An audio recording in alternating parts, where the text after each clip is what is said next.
So here we have the Volkswagen Golf on a 17 plate. I'm going to start off by showing you around the outside of the car, and then we'll hop in and run through some controls on the inside.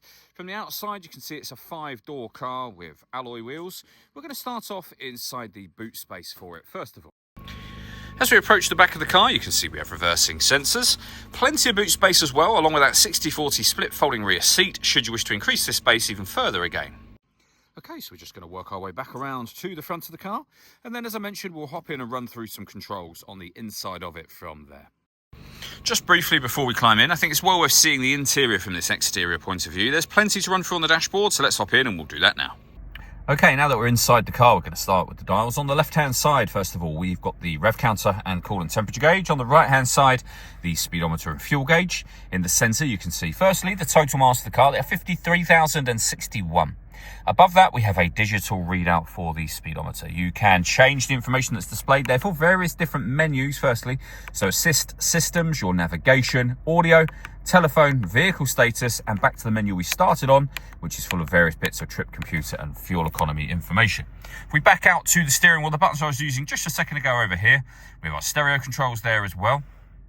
Stereo controls continue on the left-hand side along with cruise control.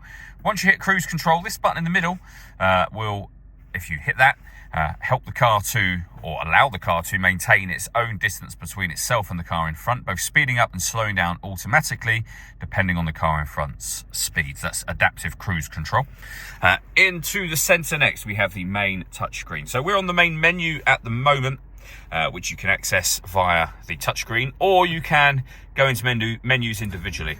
For example, of course, your radio, DAB, FM and AM radio. If you listen to your own music, you can do so in a number of ways, and they're all being displayed on screen, and they include Bluetooth audio. So once you've paired your phone, which is done just here, you can make and receive phone calls and stream your music wirelessly.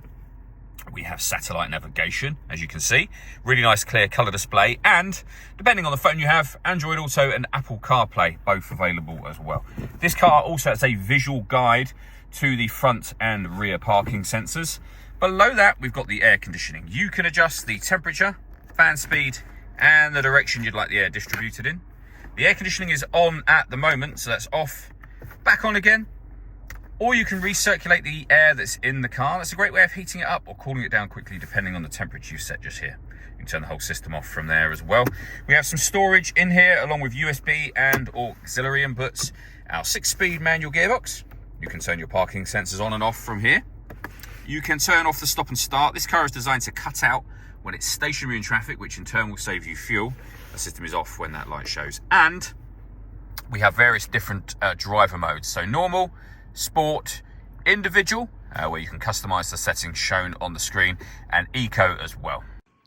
All that leaves me to say is thank you for taking the time to watch this video. If you'd like to come see the car for yourself and have a test drive, please feel free to give us a call here at Surrey Specialist Cars. We'd love to hear from you soon.